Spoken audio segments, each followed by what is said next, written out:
Hey, Jeff, Bill. Hey Bill, how's it going? Nothing much, bro. How about yourself? Doing well, thank you. Good, good. Well, we're hurricane free here, so we're really happy about that. Yeah, me too. Hey, thanks for putting that tweet out a couple of weeks ago to the people in St. Pete and all of Florida and thinking about us. Serious, we definitely were. So yeah, hope everybody's okay in your zone. Yeah, everything's good, and we're ready to get back to work and rock it out, man. Cool. So this is probably, we haven't talked in about 2 years. This will be our third interview, and usually the other interviews that we've done have been, really kind of technical, getting inside the band and the songwriting and all that. So this one, I just want to make it real quick, real simple, and have some fun with it.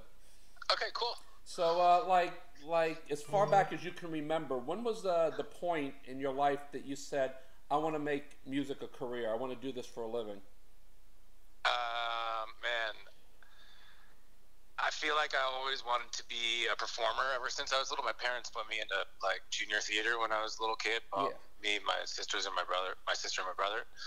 So I liked that, and then I started playing guitar, and music kind of came along, and it was really fun, and being on stage was really comfortable. So kind of pretty young, I was wanting to entertain, whether it be music or not. So I'd say, I don't know, probably like fourth grade or something like that. So this is something that was like a passion that you were born with, not a way to get girls. Um, Or maybe yeah, both. when I first started playing guitar, it was pretty nerdy, I guess. Like, I didn't really tell any, I mean, it was amongst my friends, but I wasn't out there trying to be like, hey. Now, who were some of the bands, as a kid, growing up, were you listening to at that time that may have inspired you even more to go into the music business? I mean, I was just inspired to play old classic rock. I mean, that's what I kind of grew up listening and tried to emulate, like Jimi Hendrix and stuff. But to actually start playing, like as in a band or something like that, I feel like my sister's old boyfriend back in the day who taught me how to play guitar was in the band, so I got to go see them practice, and then went to go see one of their little shows down at Grange Hall that was kind of down by my school. So I got to see a little live thing and saw the energy in one of those little live shows, and that was pretty inspiring to me. And so I think he taught me how to play, and then kind of showed that you could have fun playing shows, and that was kind of it. And then, I don't know, hanging out with friends and playing music is fun, and so it's easy to keep doing it or keep wanting to do it. Now, was there anything particular about the guitar that drew you to the instrument? I think it's just the sounds that were made, and like just the coolness, the way you look, or like the way I don't know, my favorite artists look on stage. I really like the way Jimi Hendrix looked. Yeah. He's really cool looking, and I want to be cool like that. So I mean, who doesn't want to be cool? I mean, for me, it's the cool factor and the fact that the sound that comes out of this block of wood, and the vibration Right. behind it and things like that. It just resonates with the soul, and not that I'm a great player, but I'm on it an hour every day, and for me, that's like my Zen time. Just to Totally. play that. Forget about North Korea and all the kneeling going on in the NFL and all these teams. Just to sit down, and it's just me with this piece of wood, just making some sounds. That's 100% it. Totally. Yeah. Now, my next question usually to someone is, as a guitarist, are you self-taught? But of course, your sister's ex-boyfriend kind of got you into that. But Yeah. after you left with that, did you just continue on your own and develop your own sound? Yeah, so he taught me and kind of got me primed to play in the jazz band in high school. Mm-hmm. So I entered freshman year going into that.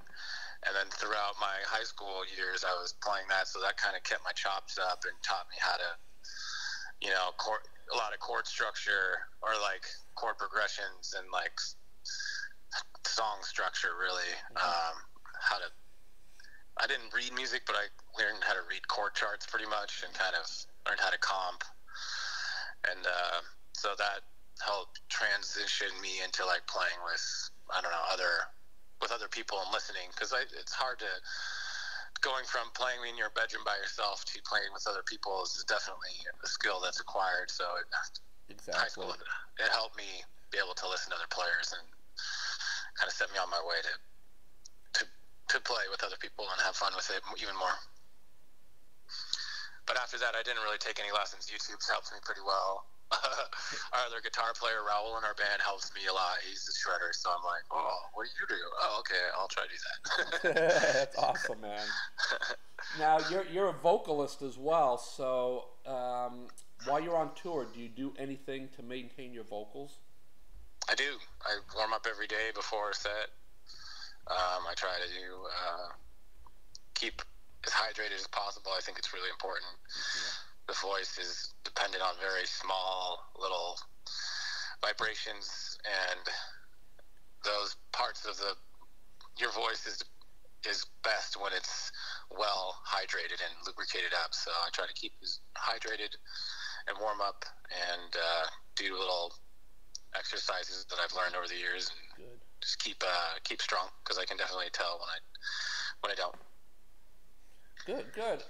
Now, tell us about this tour. I mean, how's it going so far, and what could fans maybe expect different, if anything, from your other past shows? We're actually not on a tour, really. We're actually kind of on a longer break than we have been in the last 6 months, 8 months. So we're actually doing this random kind of show because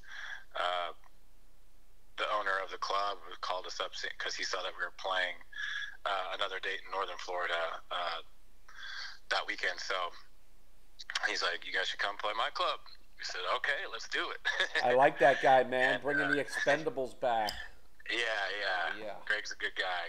Culture Room's a great place. So we love playing there. It's one of our favorite spots. Oh, I've seen you there at least 3 times, easily. Yeah, it's a great little room. Totally. I mean, they need to work on that little backstage room a little more and widen it a bit. But other than that, it's great. It's all right. I think it's really fun. So what's coming up next for you guys in the near future? Near future, we're currently celebrating like our 10th anniversary of our self-titled album. So we've put together some shows to celebrate that. And we're gonna play the album in its entirety. So we're gonna start doing that in California here, and then next year go on tour with that, and put out a special vinyl for it and some cool fan experiences to celebrate the 10th anniversary of our our first kind of breakout album, I guess you could call it. Oh, how time flies, huh? Yeah. Hey, Geoff, I want to thank you so much for taking time out of your schedule to talk with us, and we're going to see you at the Culture Room. I believe it's almost next Friday.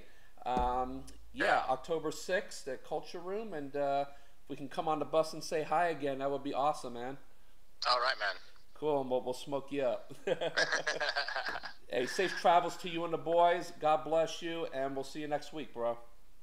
Will do. Thank you. All right, cheers. Later. Bye.